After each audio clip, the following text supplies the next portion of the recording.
Ivoiriennes, Ivoiriens, mes chers compatriotes, chers amis de la Côte d'Ivoire, c'est toujours avec beaucoup de plaisir que je m'adresse à chacune et à chacun de vous à l'orée de la nouvelle année. L'année 2024 nous a permis d'enregistrer des avancées importantes dans un contexte sous-régional et international difficile. Nous avons su maintenir la dynamique de développement de notre pays grâce à la consolidation de la paix, de la sécurité et au renforcement de la cohésion nationale.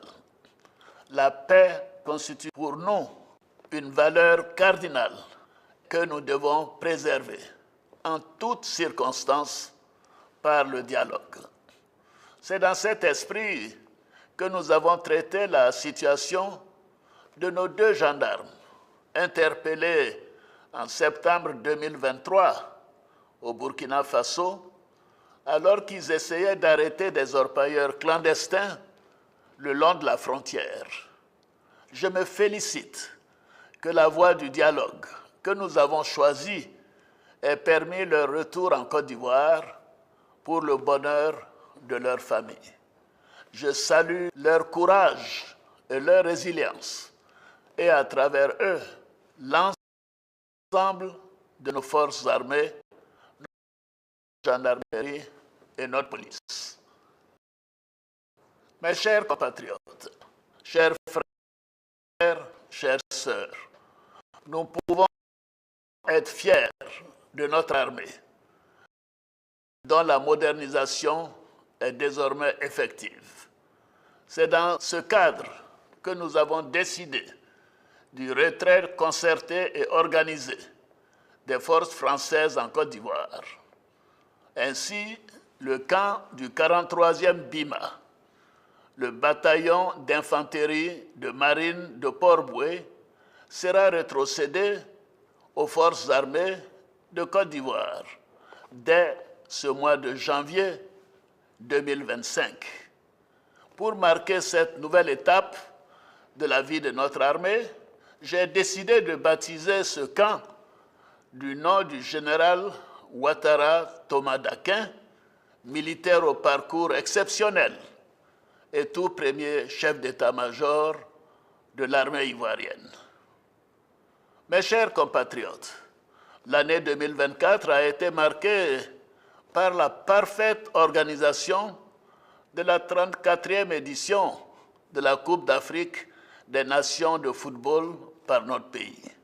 Je tiens à renouveler la reconnaissance de toute la nation à nos éléphants champions d'Afrique pour la 3e fois.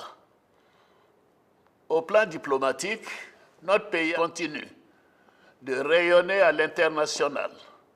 Depuis le 4 décembre 2024, le savoir-faire lié à la fabrication de notre attiéké est inscrit sur la liste du patrimoine culturel immatériel de l'UNESCO. Cette reconnaissance internationale fait notre fierté. Je me réjouis également d'avoir été choisi par l'UNESCO en qualité de protecteur du prix Félix Houphouët-Boigny pour la recherche de la paix. Je continuerai d'œuvrer pour le rayonnement de ce prix, ainsi que pour la promotion des valeurs de paix que nous a léguées notre père fondateur, le président Félix Houphouët-Boigny. Par ailleurs, notre compatriote Zeinab Bansé vient de battre le record Guinness du plus long marathon de cuisine, une première en Afrique francophone. Je tiens à la féliciter pour son courage et sa persévérance. Chers frères, chères sœurs, l'année 2024 a également vu la poursuite de nos investissements dans les domaines portuaires, routiers, énergétiques et des télécommunications. Nous continuerons sur cette lancée avec la réhabilitation et l'extension de l'aéroport international Félix Houphouët-Boigny pour donner à notre pays un aéroport à la hauteur de ses ambitions économiques et touristiques. Notre compagnie nationale Air Côte d'Ivoire procédera dans quelques mois au lancement des vols long courriers qui commenceront par Paris et s'étendront à Washington, New York, Londres et Genève. Mes chers compatriotes, l'une de nos grandes ambitions est de faire de chaque citoyen, quelle que soit son origine et sa condition sociale, un acteur de développement qui contribue par son travail à la création de richesses. En matière d'éducation, nos enfants sont chaque année plus nombreux à terminer le cycle primaire et le cycle secondaire, et cela avec une quasi-parité filles-garçons. Le nombre de collèges et de lycées publics a triplé. Nous sommes ainsi passés de 294 en 2011 à un total de 902 en 2024. En 2025, ce sont 15 lycées de jeunes filles et une centaine de collèges de proximité qui seront construits pour renforcer nos acquis en matière d'éducation. Au niveau de l'enseignement supérieur et de la recherche scientifique, l'achèvement de la première phase des universités de San Pedro et de Bandoukou, ainsi que la construction en cours de l'université d'Odjéné, nous permettront de passer de 3 universités en 2011 à 10 universités en 2025. La compétitivité de nos universités et grandes écoles s'améliore également. C'est le cas de l'Institut national polytechnique de Yamoussoukro, classé meilleure université francophone en Afrique en 2024, après l'université Mohamed V du Maroc. Nous continuerons d'améliorer les conditions d'études et de vie de nos étudiants.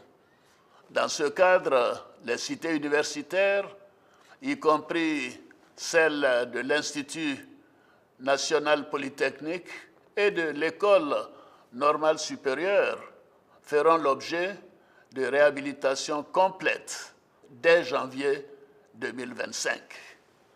Nous augmenterons également le nombre d'étudiants boursiers dès la rentrée académique prochaine. En ce qui concerne l'enseignement technique et la formation professionnelle, de nouveaux centres de formation seront mis en service dès 2025 pour donner à nos enfants une formation de qualité et des perspectives d'emploi. En matière de santé, la couverture du territoire se poursuit.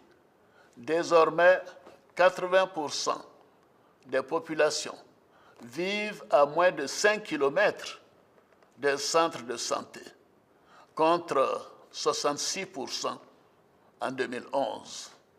À ce jour, 16 millions de personnes sont enrôlées à la couverture maladie universelle. En 2025, nous poursuivrons la construction de 9 hôpitaux généraux, de 4 centres hospitaliers régionaux, du CHU d'Abobo et l'achèvement du nouvel institut de cardiologie de Bouaké. Mes chers compatriotes, la mise en œuvre du programme social du gouvernement se poursuit avec succès. Désormais, 94% des localités de notre pays ont accès à l'électricité. Notre objectif est de couvrir la totalité du pays en électricité à la fin de l'année 2025. Grâce à notre programme Électricité pour tous, 2 millions de familles ont déjà bénéficié de connexions au réseau électrique au tarif social de 1 000 francs CFA. Quant à l'eau potable, le gouvernement poursuit ses efforts pour renforcer la capacité de production d'eau potable. À cet égard, le projet Eau pour tous a été lancé en 2024. Il vise 200 chefs-lieux de sous-préfecture, ainsi que les localités de 4 000 habitants et plus. Les travaux d'extension et de densification des réseaux de distribution sont également en cours dans le Grand Abidjan et à l'intérieur du pays. Par ailleurs, le gouvernement poursuivra ses actions en faveur de la réduction des inégalités sociales et la protection des ménages les plus fragiles. Dans ce cadre, le programme des filets sociaux, qui compte aujourd'hui 230 000 bénéficiaires, sera renforcé par 70 000 nouveaux ménages en 2025. J'ai instruit le Premier ministre, Robert Mambé-Begré, à l'effet d'y inclure les ménages touchés par les déguerpissements dans certains quartiers du district d'Abidjan. En ce qui concerne l'accès au logement, ce sont à ce jour près de 40 000 logements sociaux et économiques qui ont été construits et rendus habitables grâce au soutien de l'État, notamment aux facilités fiscales offertes aux promoteurs immobiliers et aux investissements importants dans la voirie notamment. De plus, les importantes réformes entreprises ces dernières années permettront en 2025 de produire des logements sociaux en plus grand nombre. Et s'agissant de nos parents planteurs, notre politique d'amélioration des revenus en milieu rural a permis d'augmenter de manière significative le prix bord champ du cacao, qui a atteint 1 800 francs CFA contre un maximum de 1 100 francs CFA par le passé. De plus, tous les producteurs de café et de cacao, détenteurs de la carte de planteur, bénéficieront gratuitement de la couverture maladie universelle dès le premier trimestre 2025. Il s'agit là d'une mesure historique en faveur de nos parents planteurs et de leurs familles. Mes chers compatriotes, sur le plan économique, la Côte d'Ivoire continue de démontrer sa résilience grâce à un cadre macroéconomique solide et une gestion saine de nos finances publiques. L'activité économique est restée robuste avec un taux de croissance du PIB de 6,1% en 2024 contre 4,2% au niveau de la CEDEAO. Il sera d'environ 7% en 2025. L'endettement de notre pays demeure modéré et le stock de la dette s'établit à 56% du PIB contre un seuil communautaire de 70% dans la zone UEMOA. Nous continuerons de maintenir la solidité de notre cadre macroéconomique et de nos finances publiques pour consolider la confiance des partenaires privés, bilatéraux et multilatéraux, et bien évidemment pour les Ivoiriens également. Dans le cadre de la lutte contre la cherté de la vie, le programme d'appui au développement du vivrier a permis un meilleur approvisionnement des marchés. Ainsi, la production de riz paddy a atteint 2 millions de tonnes en 2024, contre 846 000 tonnes en 2011.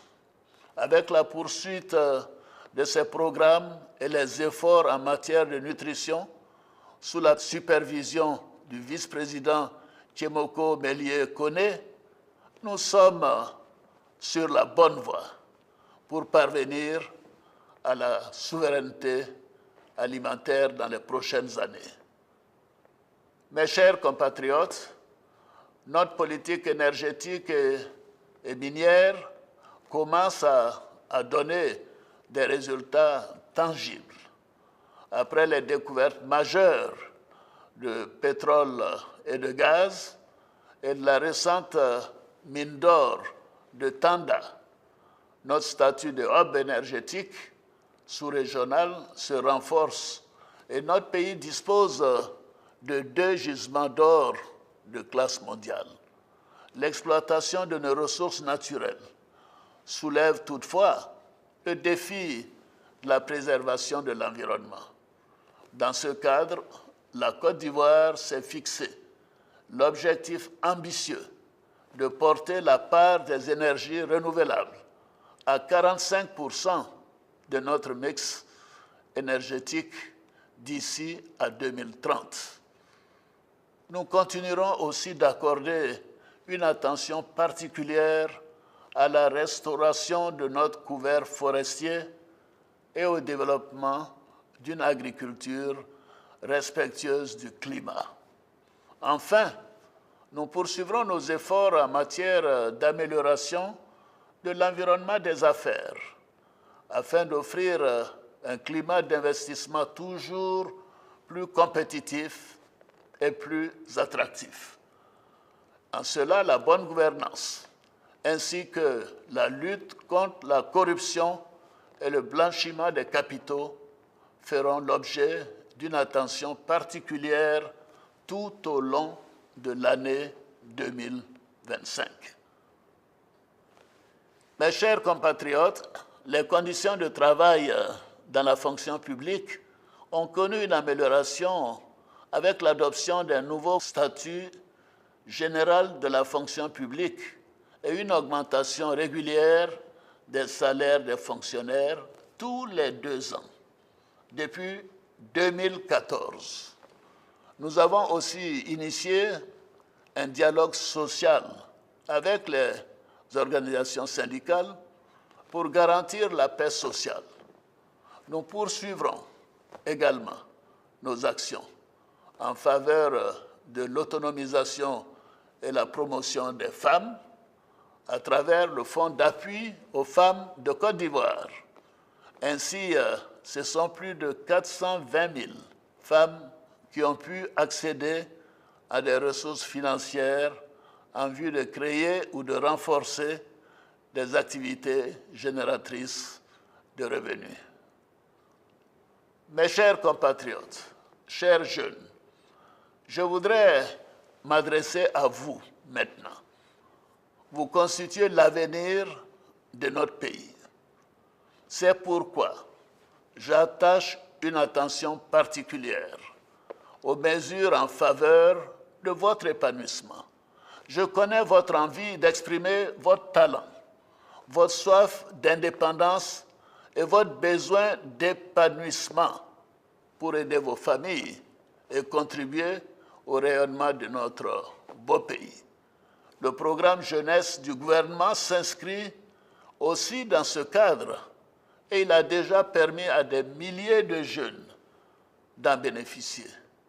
Par ailleurs, le dynamisme des secteurs de la culture, du tourisme et du numérique offre des possibilités énormes en matière de création d'emplois et d'amélioration des conditions de vie des jeunes. C'est pourquoi nous lancerons en 2025 la construction d'une cité de l'innovation et de la culture. Cette cité va intégrer et regrouper dans un lieu unique des infrastructures technologiques de dernière génération. Elle intégrera des incubateurs de start-up ainsi que des espaces dédiés à la création et à la promotion des arts et de la culture. Ivoiriennes, Ivoiriens, mes chers compatriotes, chers amis de la Côte d'Ivoire, l'année 2025 sera marquée par la tenue de l'élection présidentielle. Ce scrutin sera, encore une fois, l'occasion de confirmer la maturité politique de nos concitoyens, la force de nos institutions et l'enracinement de notre démocratie. Je voudrais donner l'assurance à tous, ainsi qu'à l'ensemble de nos partenaires, que l'élection sera apaisée, elle sera transparente et elle sera démocratique. Nous devons consolider les acquis enregistrés depuis 2011 pour continuer notre marche vers le développement dans la paix, l'union et la discipline. À l'orée de l'année 2025, je veux aussi traduire la solidarité de la nation à tous ceux qui traversent des moments difficiles, qui passeront ce réveillon dans la solitude ou dans la maladie. La célébration des fêtes de fin d'année est aussi l'occasion du pardon. C'est pourquoi, conformément à l'article 66 de la Constitution, j'ai décidé d'accorder la grâce à environ 2000 détenus de droit commun, condamnés pour des infractions mineures. Mes chers compatriotes, chers frères, chères sœurs, j'appelle toutes les Ivoiriennes et tous les Ivoiriens à s'approprier nos idéaux de paix et de cohésion sociale, à apporter leur pierre à l'édification de la Côte d'Ivoire solidaire, une Côte d'Ivoire que nous devons continuer à faire rayonner en Afrique et dans le monde. C'est sur cette note d'espoir que je souhaite à chacune et à chacun de vous nos meilleurs vœux de santé, de bonheur et de prospérité pour l'année 2025. Bonne et heureuse année à toutes et à tous. Vive la République, vive la Côte d'Ivoire, que Dieu bénisse notre beau pays.